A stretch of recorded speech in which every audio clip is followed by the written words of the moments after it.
fait que la vie est sacrée? Je crois que tout simplement c'est parce que c'est Dieu qui nous l'a donnée. Et qu'à partir du moment où on veut toucher à la vie, eh bien on touche à Dieu.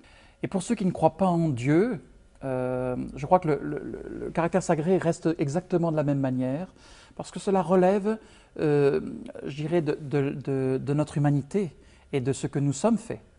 Et qu'à partir du moment où, encore une fois, on accepte que des hommes dominent sur d'autres hommes, eh bien, on rompt ce caractère sacré qui permet ensuite, pour toutes sortes de raisons, valables et moins valables, eh bien, d'ôter la vie.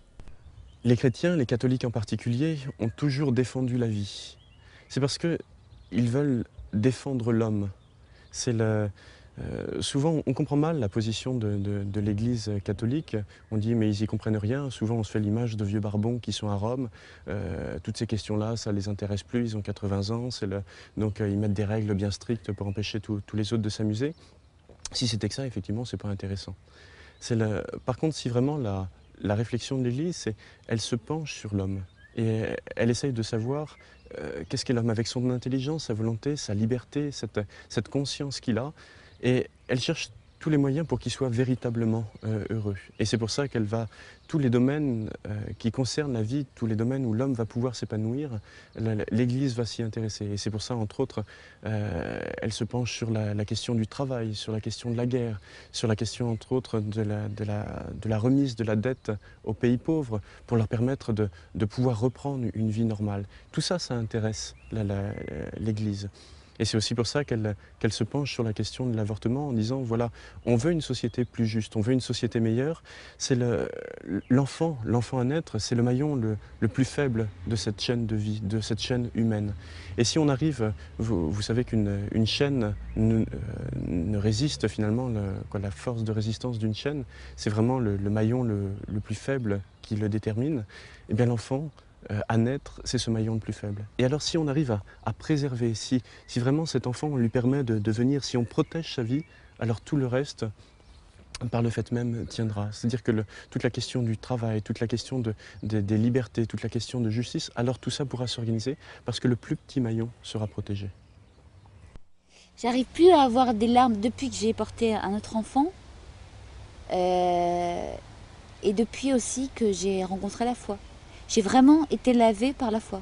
Puisqu'avant, je pouvais pas en parler sans pleurer. À chaque fois que je parlais de cet avortement, c'était un traumatisme. Je le revivais et c'était affreux.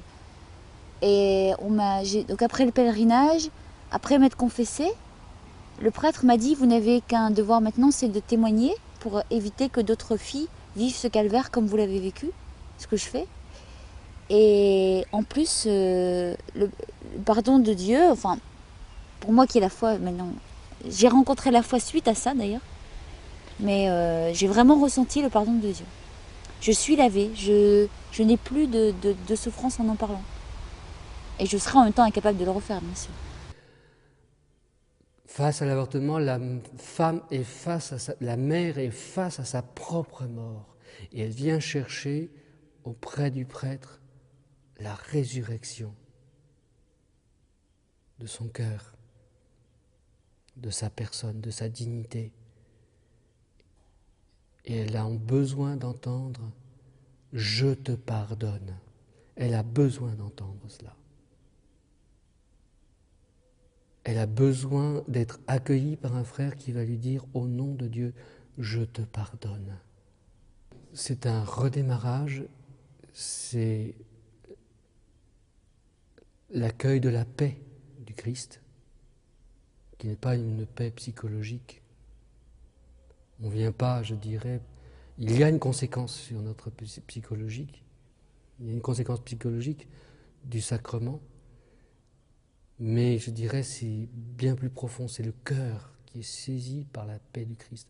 Parce que la communion, la relation père-enfant est rétablie. Alors à vous les filles, j'ai envie de dire faites très attention.